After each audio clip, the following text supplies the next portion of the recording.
No. I was just gonna say for Roe v. Wade. No, just kind of just to say that to shock you. Be like for Roe v. Wade, why can't we treat human life the same way we would treat alien life? No. What, dude? Welcome to the first episode of We Are the Alchemists podcast. This is Zan. Jeremy's here too. Jeremy Bertarioni. Some of you know me. Some of you don't. If you're like a fan of Zan, you might not know me, but I've been with Zan for like a long time as sort of just like sitting by his side, watching him play Magic and falling asleep. Yeah, that is true. You have fallen asleep many of times. Yeah. So this is kind of gonna be a origin episode, the very first episode where we're gonna talk about what got Jeremy into Magic, a little bit about what got me into Magic, but more so introducing Jeremy so you guys know who he is, because he is going to be the co-host of this podcast. Yep, that's right. It's me, Jeremy, and so I'll just go ahead and kind of jump into it. My name's Jeremy Bertarioni. I started playing Magic in like 2011, I think, maybe 2010. It was right when like Rise of the Eldrazi had come out. Basically, I was in like a super accelerated high school program. So I went over to a friend's house. He was like, "You got to play Magic the Gathering." I was like, "I heard that's like the actual absolute nerdiest thing possible to do," and he was like, "Yeah," and I was like, "Okay, cool." So we played. I remember my first match that I ever played. He gave me a green white auras deck, and he was playing a mono green ramp deck. So I had some aura Narlids, and he was like kind of explaining it to me. He was like, "All right, so you really want to stick your auras on him?" And I was like, "I got it." I like literally was like, "No, I got it," and I just slammed a Hyena Umbra on him, making like. And when it's your first match of Magic ever, and you like play an Aura Narlid and put a Hyena Umbra on it, so it's like a 5/5 Aura Narlid, you're like, I can't lose. Nothing can block this. He's indestructible. He has first strike. I'm doing incredibly. And I was attacking, and this my friend taps out, and they play a Platinum Angel on me. It's my first game of Magic ever. And I'm like, I look at all the cards in my hand, and I look at Platinum Angel, and I'm like, I think that I can't win at all. And he's like, yeah. So that was it. And I was like, instantly like, okay, I'm gonna, next time we'll see about that. And I went to the game store. I bought some Journey to Nowheres, and the rest is basically history. I became like an F&M grinder for a really long time. When Star So City came, I have to ask you. yeah. I think that it takes a particular type of person when they have an experience like that to go to the store and buy a card to deal with that. I don't think every person that loses in that scenario ends up going to the store and buys new cards. Can Well, you get to me, into that? like, so the thing that makes Magic cool, and sort of like one of the things that every other card game kind of gets wrong, is that there's like a lot of different ways to play Magic. So that was like, if in your first time you play Magic, it like you play creatures, they play creatures, you play a sorcery that helps your creatures attack, and you win. You're kind of like, oh, I get it. This is exactly Digimon. You know what I mean? Or this is exactly every other card game I played. So I feel like I'm kind of lucky because the card that my opponent played is one that you won't see in any other card game, right? It's Platinum Angel, which alludes to like Platinum Angel basically tells you so much about Magic the Gathering. It tells you that there are like other ways to win, other ways to play, right? I had by the end of that match, I had like a 28/28 Aura Narlid. It had Lifelink, Trample, First Strike, Totem Armor 4 times. You know what I mean? It was just literally Rise of the Eldrazi Totem Armors on an Aura Narlid that gets +2/+2 for each aura. So I was like, okay, the way to play Magic is to build up big creatures. I get it. But then he played a card that just like rocked my whole foundation, right? It just like it was only one game, but my whole perspective of the game had changed. I was like, whoa, and like that happens different ways for different players, right? I'm sure the first time a player sees like a mill deck, it's kind of the same thing. Like, oh, or you can win this way, and like no other card game really has like ways to express yourself really. Like, you know what I mean? Like if I'm playing Digimon, I'm playing a yellow deck, I just make the biggest yellow Digimon. How different is that from making the biggest red Digimon? It's like kind of not, right? Did you really express yourself or did you play the like super broken, very shiny, big Greymon? I, Like okay, cool, but how many times can you do that versus in Magic like, oh, what does this deck do? Oh, it's a black deck, so I have Grave Pact and I sacrifice all my creatures, make them sacrifice theirs. Like a person's expressing themselves in Magic. So when I lost to specifically Platinum Angel, I think that if I had lost to just maybe like him going bigger with auras, I would have been like, this game's okay. But I, because I lost to like something that was so like whoa, can it's kind of like I got the like zoom out of the microscope in my first game. can I speculate on your friend winning with the angel? I know what a piece of shit, right? Yeah, I'm gonna say that he's probably rich, and I mean that was just like youth like flex of wealth. Look at what I can do. Kind of. We were all pretty broke or whatever. I mean, Platinum Angel was just in packs. I think he just got it out of a booster pack and slammed it into every deck that he owned because Did he like get it in this first booster pack? or something like Is that. it I is mean, it isn't it a mythic rare? So he wasn't a rich kid? no, Okay. I completely guessed that wrong. yeah. But yeah, I think that the part where you can like express yourself with magic comes from the fact that like I was born in 92, you were born. 94. It just has to do with like the amount of like sets that have come out. It's such an old game, right? Like the game is literally older than you. So the amount of sets that have come out are probably more than the amount of like transitions in identity that you've had. Whoa. So people don't know me, so they're gonna be like, "What did Zan just say about Jeremy?" Um, Well, I mean like it's so many sets. I'm going to say majority of people don't experience that many transitions in life. it's but even early on, there was like blue white control. They were like discovering the red aggro decks. There, you know what I mean? Like even early, they like Millstone was printed, and everyone was like, "This changes everything." And then there was Psychotog Upheaval as like a like, "Oh, did you Yeah. think that it was about that? Well, it's about this." So like even early on, Magic, I think like kind of, and this is a little bit speculative, of course, but like when you look at the deck list, you can like see it. There were different ways to do it, and that's like I think that's kind of the cool thing about Magic the Gathering. And I think that might be why Commander's so popular because like you really get to from the beginning be like, here's what I'm doing this match and why it's different than just like the ABC Magic. I think of like I've always thought of the mono black deck from Theros Standard as just like basic ABC Magic. You're playing removal spells, you're playing threats. That's the most basic it can ever get. And I think that like people enjoy the deviations from that. And like Commander is that, I'm playing what am I playing? I'm playing you know, this says all my it's the Bear Lord and so I'm building it's a bear deck. Ha ha ha ha ha and somebody gets to feel like they're expressing themselves. I think that's been around in Magic since the beginning of Magic. No, for sure. I mean, I think like I definitely felt that with Pokemon, right? And Magic and Pokemon capture like that same type of feel, right? Like uh, it chooses you to like it forces you to choose like a way to like identify yourself. It's like a starter Pokemon. Like whether you picked Squirtle, um what are the other ones? Yeah, who knows, dude? Whether you pick Squirtle or the little Charmander, green one. Squirtle, Charmander, or Man, that's so Bulbasaur. obvious he picked Squirtle, didn't ever look back. He's like, whether Yeah. you pick Squirtle or Hitmonlee or whatever else is in that stupid game. I don't know, man. I play Koromon, so for me, it's like whether you pick Nibblegar or the turtle that is a fire turtle. Basically the opposite of Pokemon.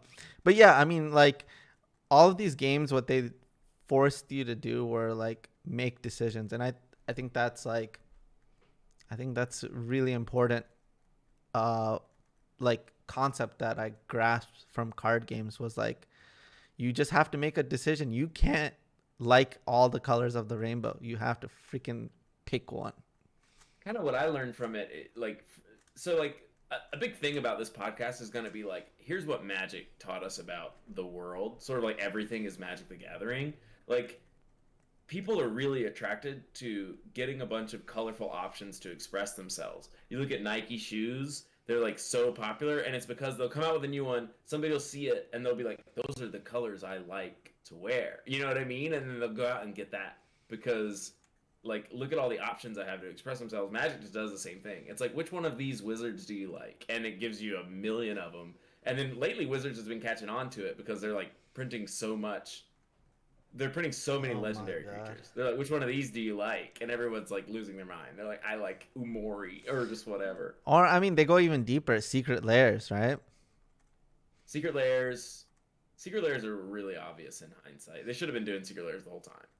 Well, I mean, I think I don't think secret layers are really up to them. It's more so like the moment mainstream culture meets like magic culture, which is like subculture, right? So like now they just have the ability and the money to just be and like people know about magic enough that they can just be like, yo, like we should do a collaboration. In the past, I don't think the doors were that wide open. And also like as of late, the nostalgia sells is like a like 2015 and after type of deal, right? Or it's like didn't come into the collective or corporate conscious until that time, I guess. Yeah, I mean, and Hasbro's focus wasn't magic till as of late. So I Um, was an F&M grinder for a long time, and then I started doing IQs. mhm. Um, hey everybody, if you don't know me, I'm fine having two conversations at once. And I started doing IQs, um, and then Tom Ross's article came out where he was like, "I'm playing Boss Sly this weekend at the IQ," and I was like, "Whoa, that deck's only $30. I'll build it right now." And I did. I took it to the IQ. I won, and I was like, "I want to like win tournaments, right?" That was because like you play FNMs with your friends or whatever, and you're like, "I like dragons," but then I won that IQ, and I was like, "I want to keep winning these." And then it was kind of a funny like dynamic because in North Carolina at the time, all the IQs were like in Raleigh or like Fayetteville. The ones in Fayetteville were pretty close to me, like I could drive there. But then the ones at Fayetteville were like a bunch of military guys that kind of like didn't care if they were good or not or whatever. So I would go and I would like clean up in Fayetteville. I would win all the time, and that's sort of like really gave me the drive to do it. And so then I was just sort of playing Magic a little like here or there, whatever. I got really into Modern, and I was always like really competitive around my store. It was always really important. I like made like everyone else. I made a ton of friends playing Magic, and I'm a big believer in make a group, and when you have a group, name your group. And the reason that I really like to do that, Zan knows, is because ever since I was 6 years old, I've seen every single episode of Survivor. And so, like, a lot of what I know about human socialization comes from watching Survivor. And whenever someone was like, "You and me, we're champions," and then the other guy goes like, "Yeah, champions." Like that other guy was like hypnotized. He was gonna never vote against champions because they like named the group. And so even like early Magic, I had a group. It was called CT7 because we would always roll closest to seven. Because another thing about me is that I just hate high rolling. I've always found it to be gauche in some capacity or the other. So like I would always like form groups and like we gotta name our group of Magic the Gathering players. And so like kind of as that was happening, I like went through my life, right? Like so I graduated from UNCW, I got a degree in professional writing. I went to law school. It didn't work out after 1 year, but then I was in Raleigh. Um, I'm kind of like speed running to like sort of meeting Zan because I've already sort of talked about like what's important in Magic to me is like Magic always got really important to me, but after a while it became like almost a spiritual practice because like people who play Magic a lot notice that like you'll have these moments where you're like, I did everything right, I did everything I could. This is even probably the correct deck to play at this event, and I still lost. And then you have to like sort of sit in that feel bad, and nothing else in life sort of really gets you to that spot except for Magic the Gathering. I have an example literally this past week. One of my friends who lives in Atlanta, she's a nice young lady, but she came over to my house. She was totally in tears because it didn't work out with this guy, and he just like wasn't ready for a relationship. And event they finally broke it off. But she was like, I even was like, "What do you want? I'll give it to you." She was like, "I just feel so frustrated because I feel like I did everything that I could do, and he still didn't want to be in a relationship with me." And I was like, "Oh, you should play Magic because you don't even worry. You're like, oh yeah, bad beats. Like, who cares, But she was so new to that feeling, and it's so familiar to me. I absolutely love this because this really summarizes how I feel too. Like, just because you showed up and you played the exact right deck and made every right decision, and Yeah, you didn't you that's just how life is. That's just life, and right? and so I've always like So privately great. thought that Magic was very meditative in that sense, and sort of like once you can accept those losses in Magic, you can sort of look at the world through a more like kind of in the traditional sense like enlightened or like apart. You can like do the thing where you like separate your mindset so that nobody can really affect you because you're already like, no, I did the right thing. You can't be results oriented, right? The things Magic teaches you, to me, I always feel like pretty close to some like spiritual teachings, in terms of just like, yeah, moderation in all things, and like a separation from like the results based on your thing, and how you have to sort of be unwavering in your resolve and stuff like that. So Magic was always super important to me, like in my life, because I was always thought of it as like kind of like the gym for my brain in terms of being well adjusted. I love it. uh, yeah. And so I kept playing. And then I was living with Collins Mullen. He's my roommate while I was in law school, and then law school didn't work out. And I went to an open with him. Here's kind of how like the like more up level Magic like started. He was like, "Hey man, what are you doing this weekend?" And I was like, "Nothing." He was like, "You want to come to Magic tournament?" I was like, "Sure."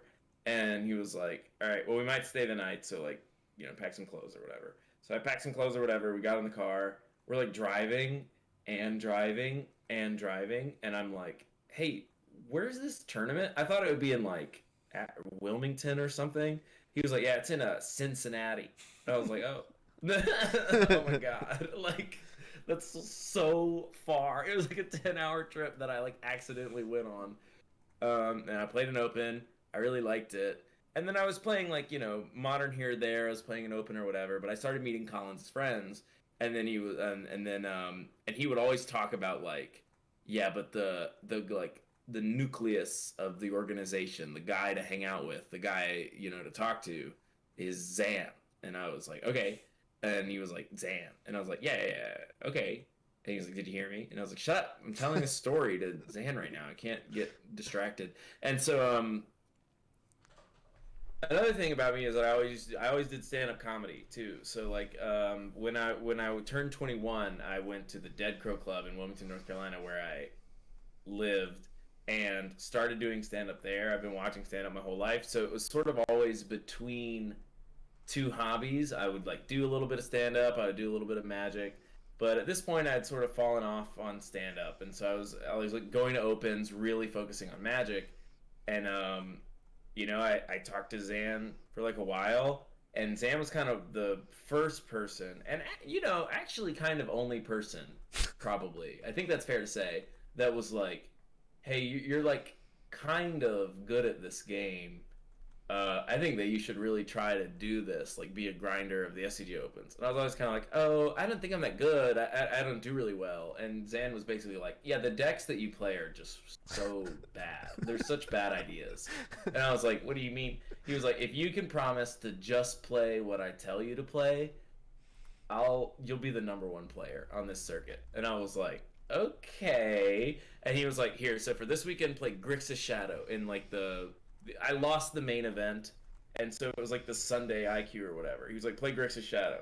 I was like, "I never played Grixis Shadow before." He was like, "Shut up." And I was like, "Yeah, that's a fair, that's like a fine way to talk to me, I guess." And then so I did. I played in that event, and I like top 8'd. I beat a guy who was such a Grixis Shadow guy in like the mirror, And I was so like, wow, Zan, this deck was way better than whatever I would have played. He was like, shut up. And I was like, yeah, you're right. And so like that kind of jump, that was sort of like the beginning of 2019. So I sort of like really got in sort of like the tank with Zan, and like we started practicing Magic and stuff together. I would watch him play all the time. And so then season 2 of 2019 started, and like kind of the thing that we never really said, but we both knew was that like Jeremy Bertarioni only really has one chance to be any kind of a Magic player, just because I could never like really like afford it. You know what I mean? It was sort of always like a luxury hobby that I couldn't really give my all to. And so I like had a unique opportunity, but like season 2 of 2019 is Jeremy's, like if it sucks and I don't win a single match this season, then it's over, right? I'm never gonna be like a Magic player of any repute. So this was kind of like I think everybody knew that like this was me giving it a shot. We'll see what happens. If it doesn't work out, at least we had fun and went on some road trips together. And like the first tournament of season 2 of 2019, I win. It's a Pittsburgh Open. It's a team open. I'm playing with Dom Harvey, aka the only writer of SCG now, and I'm playing with Jonathan Hobbs, aka like I'm trying to get more trill than everybody else, including Oliver Tomiko. Like mine is the spoon that will pierce the heavens. Jonathan Hobbs. We win the event. I'm playing some like out of this world Mardu Shadow deck that was so good for that weekend, but because it was like Hogak time or whatever, like the next week something else got banned in Hogak, and so it was like time to throw that deck in the trash. And like I proceeded to have a totally nuts season, by the way, like that nobody ever talks about or gives me credit for, but I get like 5 open top 8s in one season. I become the season 1 points leader. Everybody's like, Jeremy? So let me tell you about Jeremy. He's a fluke. He's terrible. He's bad.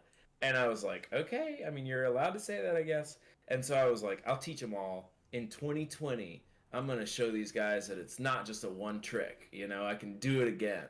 And then in 2020, COVID-19 shut down all of Magic the Gathering. I just want to put it And on the I just want to put on the record. I mean, Jeremy and I were always on the same side. Like we always believed in each other, and that's why he ended up number 1 and I ended up number 2.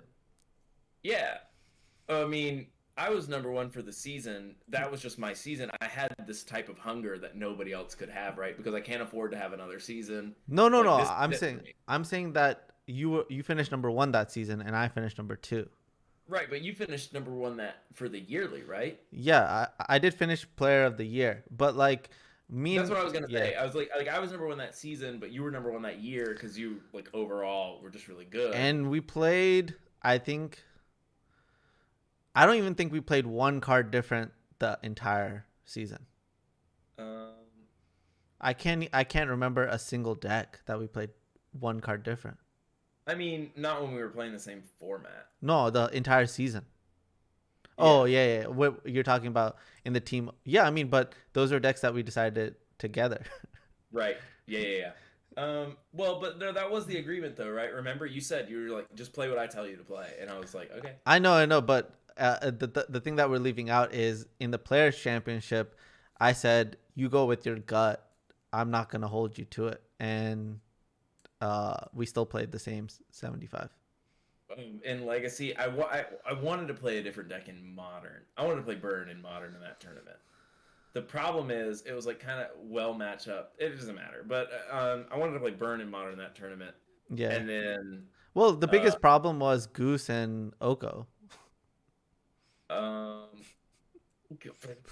what you can't eat a food token with Burn, and the answer's like no, no, Yeah. Jeremy, you can't. And I'm like, oh yeah, you're right. Well, Um, if we knew that all of Lotus Box wasn't playing, then it was a possibility. But if you just look at the way the tournament was, 25% Urza, it was a really bad choice. But yeah, wasn't Oko banned for that tournament? no, What? Well, I should have played Oko. That was wrong. we did play Oko.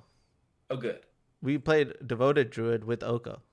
I didn't know that Oko. I didn't remember that Oko was in our devote. I'm so Yeah. glad that I played Oko. I was about to literally be like, we totally lost the plot, but we didn't. We had Oko in our deck. That was good. Yeah, I mean, like the point of our deck was to try to beat Urza. So yeah, I think you guys know a little bit about my like Magic career. Oh, basically, so since 20, I guess that's been 2 years ago. So 2020 happened. I moved to Atlanta. I started pursuing stand-up comedy. Now I live in a house that's like four other stand-up comedians and myself, and like I'm sort of making moves in stand-up comedy. I hosted a really good show last weekend. I hosted the Underwear Comedy Show in Atlanta, which is like it's a kind of a famous show. It's on Thrillist magazine as one of the top 13 sexiest things to do in Atlanta. So I'm like doing that. I have a comedy podcast that's going to be coming out soon. Kind of a joke right now in the comedy community because it's been coming out soon for a really long time. But so I'm really pursuing stand-up comedy kind of with the same intensity that I was pursuing Magic.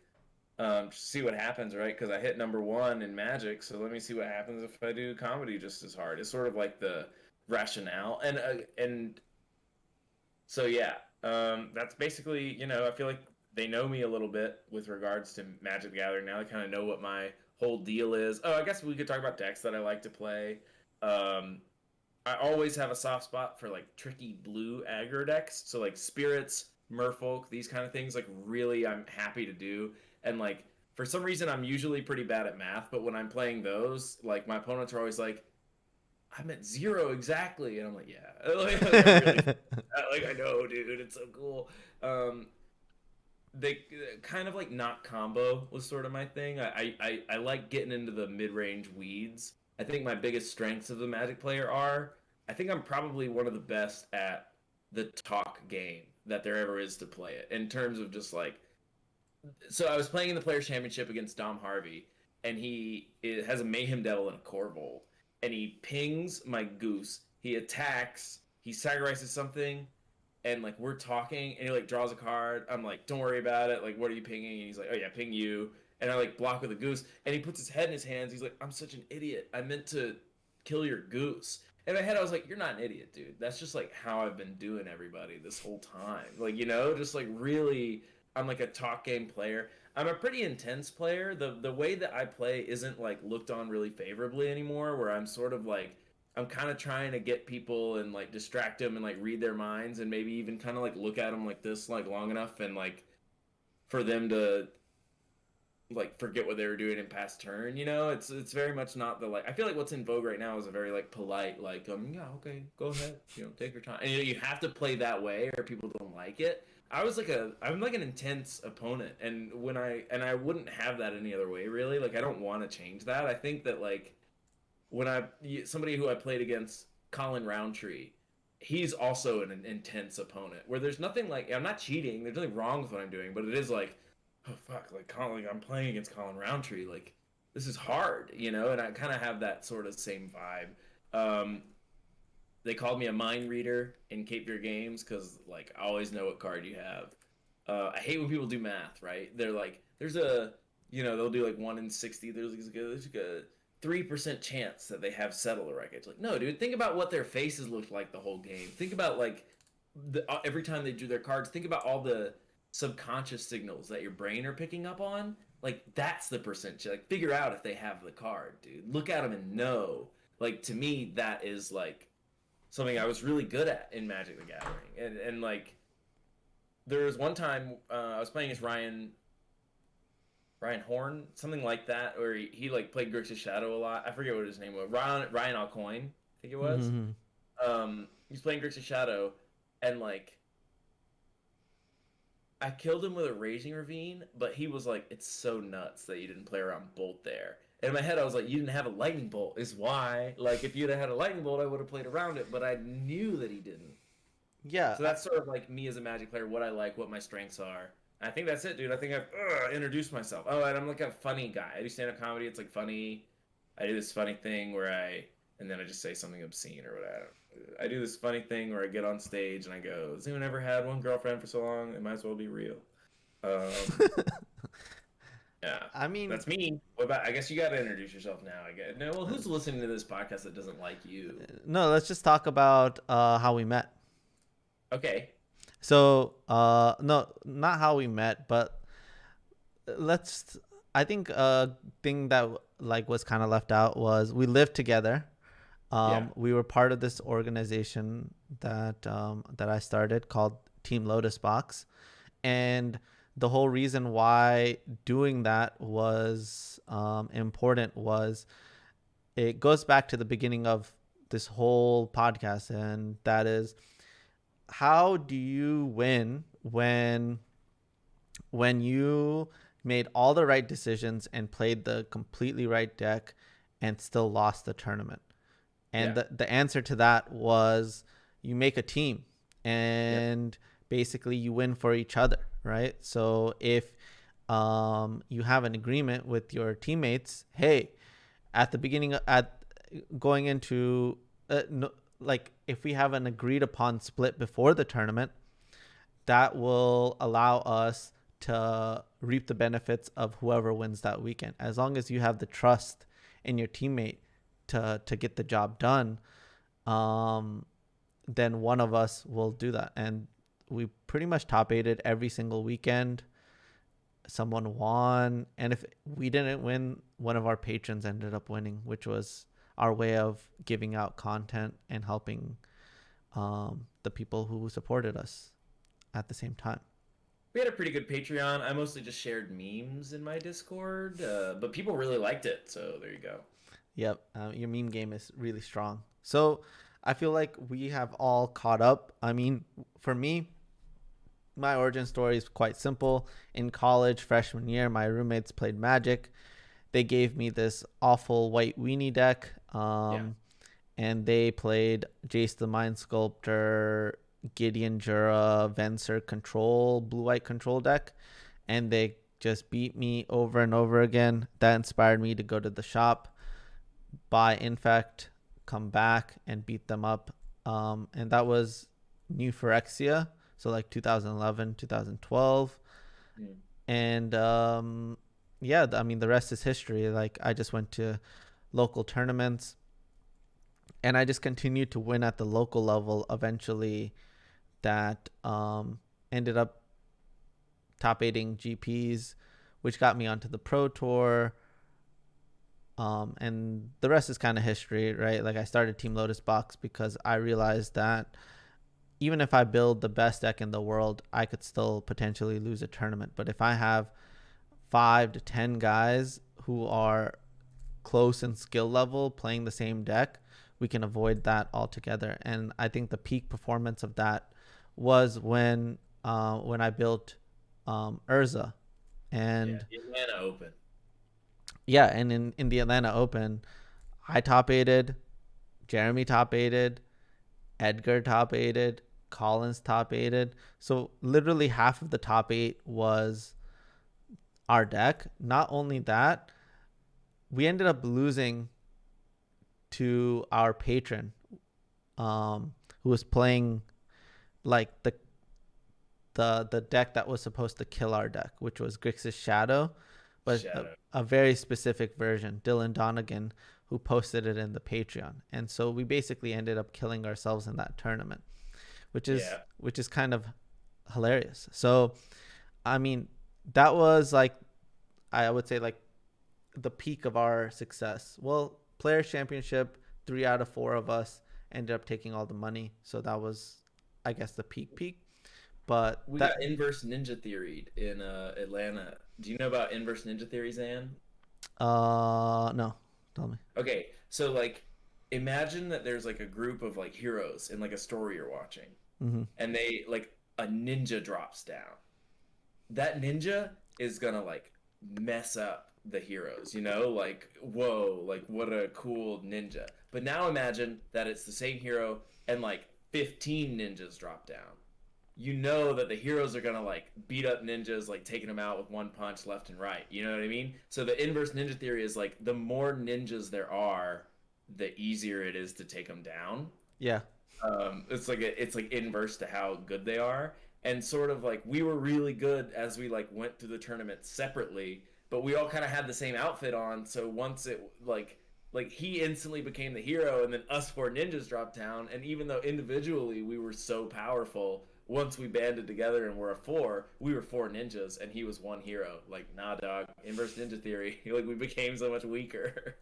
No, for sure. I mean, Um, yeah, I lost to that player in top four. I unfortunately don't remember his name, but it was good times. And then Collins lost him in the finals. But I mean, we just weren't prepared for that matchup, and I mean, we definitely didn't expect to play against that deck, right? Like it might have been like two people in the entire room that were playing that deck. Brian Gottlieb watched my match and commentated on it against that guy, and he said during that match he was like, "This might be one of the best matches I've ever seen." He like said that. I remember because I've watched that video 100 times, and he's like, "This might be one of the best matches I've ever seen." And I was like, "Man, I did one wrong thing. I forgot exactly what it was, but it like haunted me for a long time before I was I able thought you to." beat him on day No, one. I thought you 9-0'd day one. I did, but I didn't play against him. Oh, I thought you played against him that day, and Mm-mm. I thought that you were one of his losses because you like played a turn two Oko or something. Never mind. Maybe. So I guess all of us lost them. That sucks. Dude, inverse ninja theory. I mean, he was the hero, and we were four ninjas. Yeah. Four ninjas can do anything. Like the hero literally just like does this, and they're all on the floor. If we were one ninja, we would have taken them out.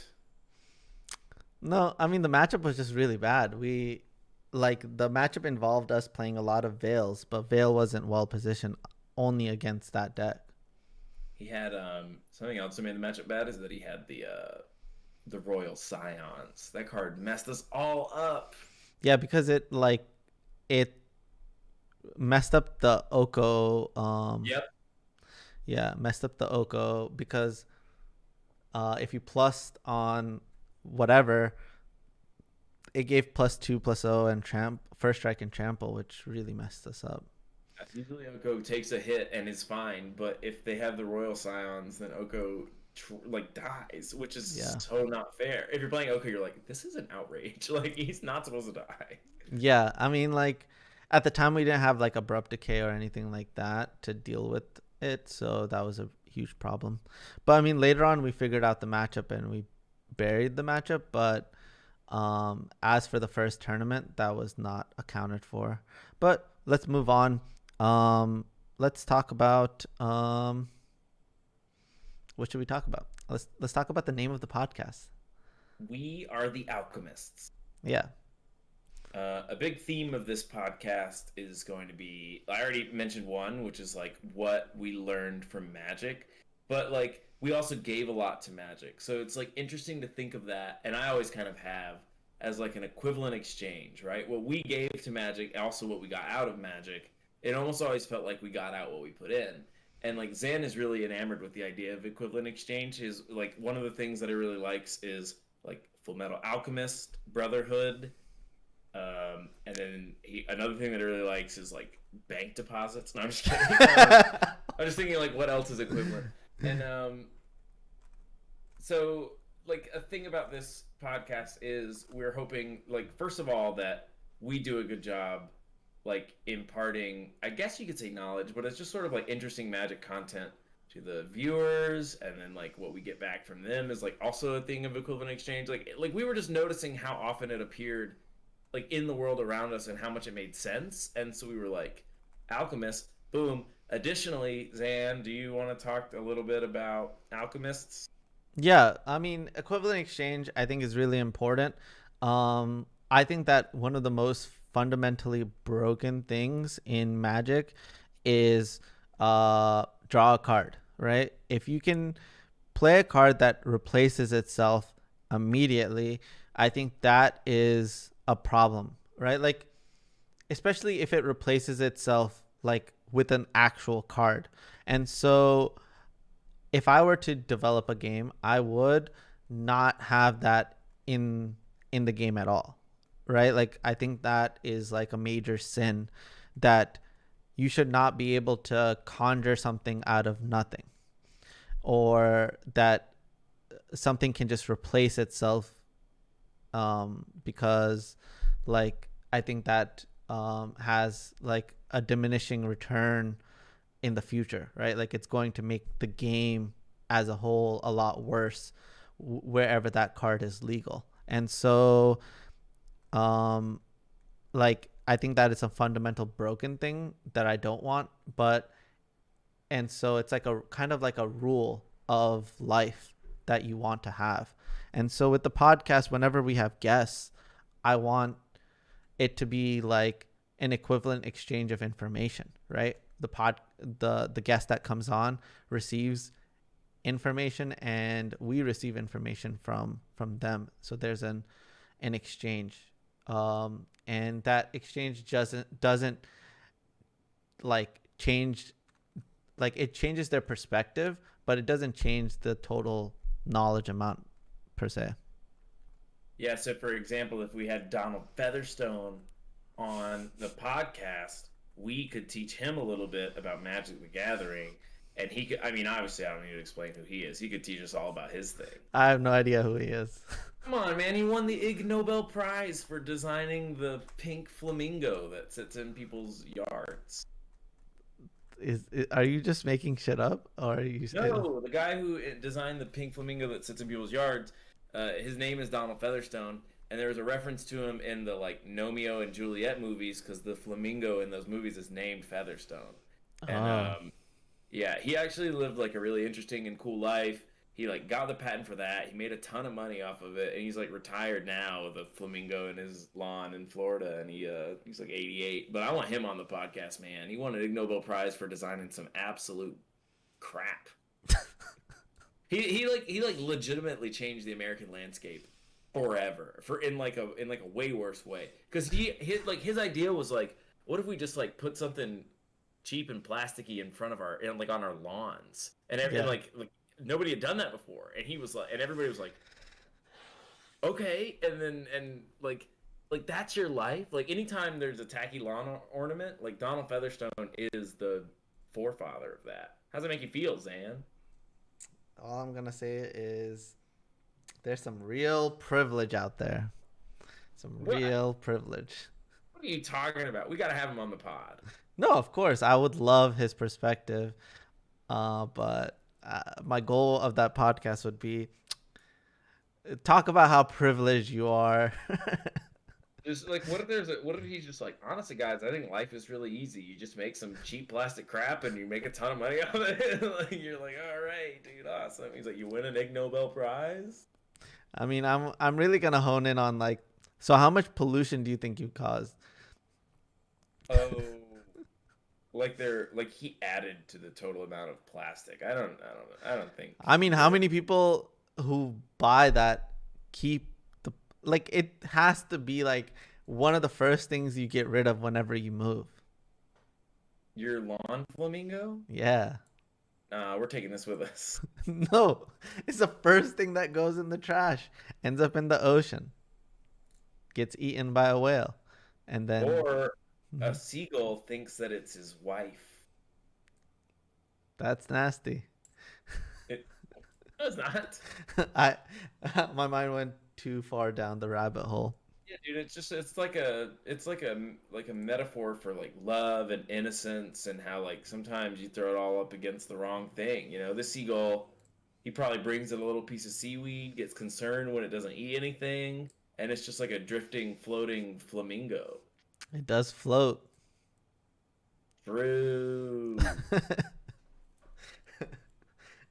Yeah, I got known for that. I'm known for that now in Atlanta comedy. Like, if I let out like a true, like from the audience, and like all the comedians will be like, Jeremy says true. He says true. Yeah. But yeah, let's talk about the mindset. Man, I thought you had show notes. I mean, I did write down stuff, but not for the last 15 minutes. This is the classic Zan, by the way. Like, I'm always like, yeah, so Zan, what are we going to talk about with the podcast? And he's like, shut up. And I'm like, yeah, you're right. And then he's like, I had great froyo, by the way. And then we have like the most... Okay. Dude, today was pretty bad. Okay, so this is really bad. Yeah. Okay, so I bought a pull-up bar, all right? Okay. All right, so I was putting up this pull-up bar, and like my landlord has a bunch of rules on like you can't drill stuff in, right? Yep. So I got a pull-up bar that basically like like suctions its way onto the side, Okay. like, and you have to like take a wrench and like really tighten it. So it's like really really tight. And so I'm like, all right, I got this thing up, and I was like, shit, like I live alone. What if I like go for a pull up and just like it's like kind of just like slips out and I Yeah. fall. So I went and got like my like yoga mat and put it Oh, down. what, on your knees from a door? Who cares? Well, it's hardwood floor. Yeah. Okay. Yeah, so I went up to do a pull up. It snapped and my head just hit the ground Yeah. so fucking hard. Okay. And so there was just like a constant ringing, and it kind of just hasn't gone away. It's kind of still there, but yeah, I've been kind of afraid all day that like I hope I didn't get a concussion. Yeah, I was about to say, funny story for the pod. You guys are gonna love this, viewers. I have a concussion. Yeah. No. But yeah, Computer lights are crazy right now because I am concussed. yeah. I did say before the podcast, I just want to keep the lights off, so that's a bad sign. Yeah, you're like, dude, I really been wanting to go to sleep the past couple hours. I'm like, no, Zan, try to stay up for a little while longer before the doctor gets here or whatever. Yeah. Did you watch Doctor Strange: Multiverse of Madness? I didn't get a chance. All right, next pod we'll talk about it. I'm gonna talk about um The Boys. Did you watch The Boys? I just started watching it. The No, no, you didn't. We watched it when it first came out. no We no no remember I no no started to listen. season 3. Okay, okay, okay. That's fine. Yeah. I thought you were literally gonna like try to fake that you like, oh, The Boys. I just found out about it and jumped on the bandwagon. Like, No, no, dude. we literally watched it together. I'm saying We I were just day started one. watching season 3. I've just finished episode 1 of season 3. We were day one of The Boys. We were literally hyped for The Boys before anyone knew what it was. Yeah. Do you remember that? Like, because I made it like a big deal. I was like, "Yeah, The Boys. We're gonna watch The Boys." And Yeah. everyone was like, "What is that?" And I was like, "Shut up!" Like, you're ruining the fun of just getting excited for something. Yeah. No, like I remember we finished like a season of Survivor, Yeah. and then we started that. So, okay. So, there's a couple things I want to talk about. All right. I've been feeling burnt out for streaming, Yeah. and the thing that I usually need to do during those moments is I go play another game. So, my brother visited me like 3 weeks ago. And so when he was visiting me, he brought the Switch, and he got like all the old Final Fantasy games. Oh my god! I thought And you were gonna play a good game. so I started replaying like the HD remaster of Final Fantasy X, which is one of the games that like kind of like really influenced my life in And terms it's of the gaming. one that's got the blonde protagonist with the shorts in the ocean. Titus, yeah, I hate that guy. Um, I hate him so much. But Okay. the way I beat the game the first time was there's like this one character where you can throw money Yeah. and it will deal damage. So it was kind of like a cheat code. And I remember I had not trained my it's an RPG, so I had not trained my units um like well enough to beat the final boss. And so the way I beat the final boss was I just grinded in the place that gave you the most amount of money, and then I used the move that allows you to throw any amount of money and converts it into damage. Yeah. And that's how I beat the final boss and won the game. And that kind of like, tainted my I mean like I was in 5th grade, right? So back then I was just happy that I beat the game, but then, as an adult, I was like, as a true gamer, I cannot like have beaten the game this way. So this time when I beat the game, I beat the crap out of the game. And in the HD remaster, they don't allow you to do that cheat. So I was kind And of throw money at your problems in the HD remaster. exactly, which is not a good life lesson because the truth is, yeah, you can. All right. And then now I just started X2, which is a pretty awful story, but the gameplay, I mean, like the combat system is really good. So I'm enjoying it. Did you ever play 15, Final Fantasy 15? Yeah. That was like the good one. I love Final Fantasy 15, Me but too. the biggest problem with it is the combat is really repetitive.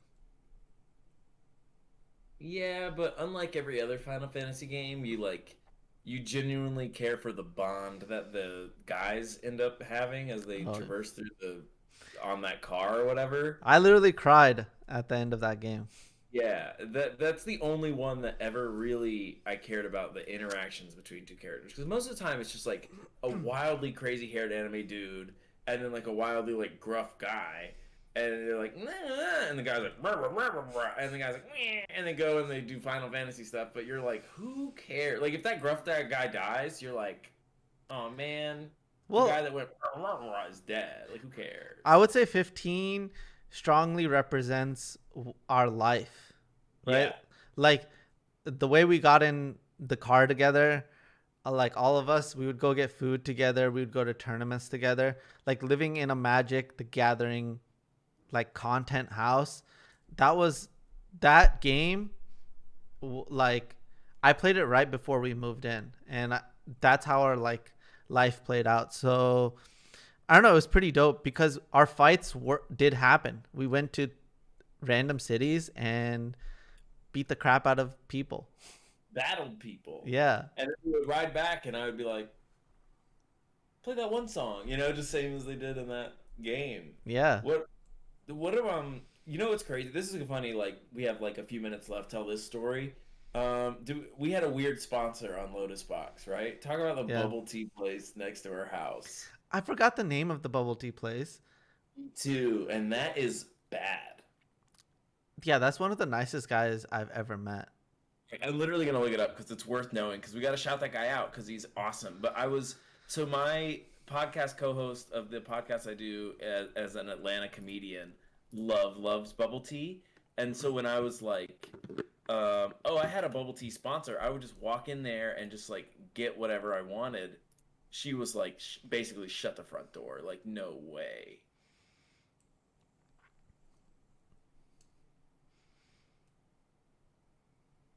All right, the way that I'm finding it is um I'm looking up our old address and I'm literally just gonna like go down the road.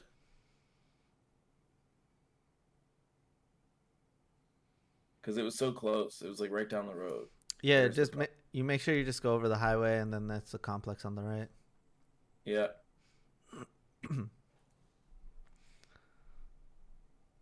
Wait. Oh man. I'm lost. Somebody help me. You want me to look it up? You could never. No. I shouldn't look it up because I don't want to mess up the scene.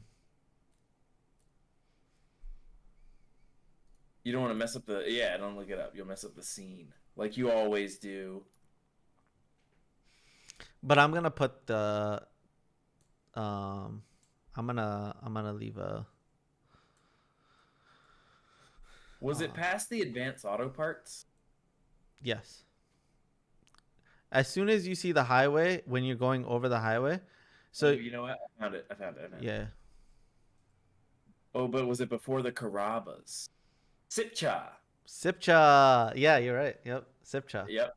Found it, The boy. nicest guy I have ever met. So we would go in every week to this bubble tea place, and we just started talking to him about what we do. That we go to tournaments every week and we make content. And so the day that we told him, we came in the next day, and he watched like I don't know, like 10, 20 videos of Jeremy and I's series that we used to have called Lotus Boxers, Yeah. and he loved it so much he was like I've always wanted to sponsor an esports team, and so he paid for a lot of our hotels. He paid for hotels. He gave me bubble tea whenever I walked in there. It got to the point where I was so familiar that I would just walk in and I'd be like, just give me the fruit, whatever. And he would just like mix a bunch of fruits with some lychee jelly at the bottom and hand me that. And I was always like, this is really good. Yeah, I mean he was super cool, and he owned like two other shops, I want to say, and like I mean he was from New York, so super cool. So If you're ever in Cary, North Carolina, you have to go to Sip Cha Bubble Tea. Tell him Lotus Box sent you, and tell him that he's like the best guy ever. And then get just like the wildly huge expensive drink. It's worth it. He's good. They're good. It's good food. Yeah, my God. And I love that they did the whole like seasonal thing where Yep. um whenever a fruit came into season, that's something I don't think that Americans are really used to, because you go to the grocery store, every fruit is readily available, but fruits are seasonal. They come like the freshest fruits come in at certain seasons, right? So like when it's mango season in the summer, it's mango season, and that's like the best time to have that fruit. And so he would have like specially made fruit drinks during their season with fresh fruit, which was hella dope. Yeah, Costa Rica's like that because I always go in like the winter time for us, which is the rainy time. No, I go summertime for us. It's a rainy time for them, so the currents are too fast. But also, like, I never get to have um, rambutans, or I catch like the very tail end of rambutan. So like my first day there, I'll get a rambutan, and then I'll want one for the rest of the whole time I'm there. Yeah.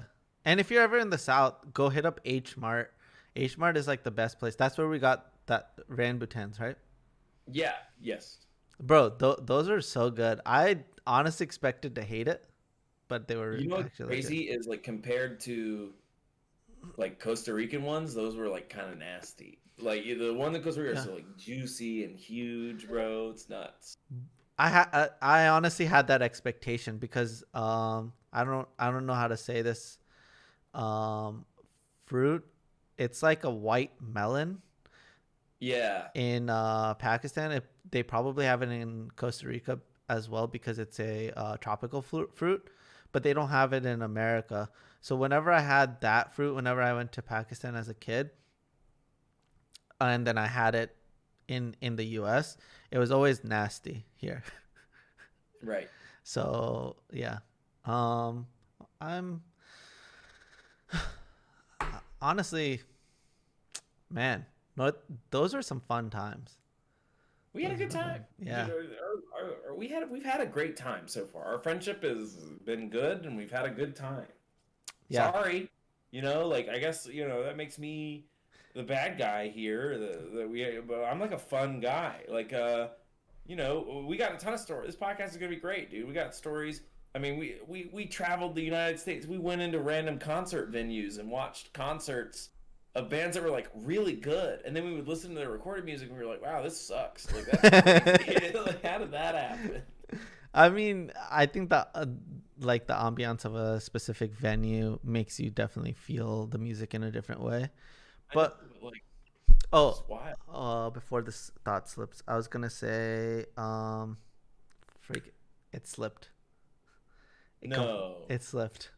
Oh, you're probably gonna say like one of your favorite childhood movies was Holes. No, it is one of my favorite childhood movies. I told you this before. Uh, well, I guess this is just way too big of a conversation. We can talk about Holes for 4 hours, and we Oh, have, and you damn. forgot, which makes you bad. I can't, bro. I had something really great to say. Oh, yeah, I bet. Damn it, bro. This is killing me. Yeah. I guess we should just tell the viewers I'm better at Super Smash Brothers than Zan. I'm actually better than most fighter games than Zan. I'm better at fighting games than Zan I is. mean, That's I mean, great. you know what? One thing that we do have to say is the one time when we did have a actual competition among the bros, I did win. What? Okay, so I'll tell you when it was.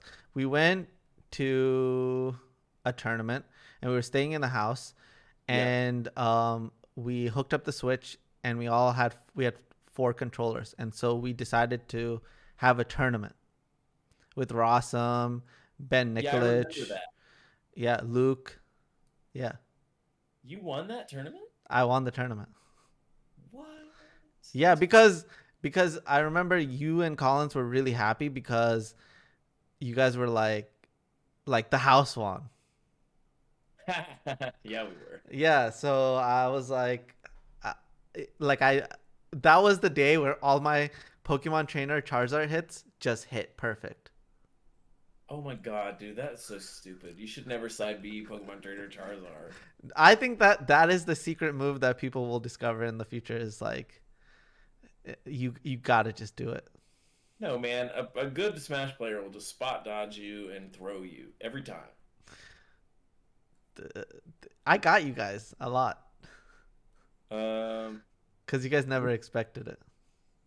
all right, Zan, it's time for you to tell them about our sponsors. All right, we got no sponsors. This is the very Yeah, first origin story. Go check out Sipcha. We're no longer sponsored by them, but we love their boba in Cary, North Carolina. Neither of us live there, but we'll see you next time.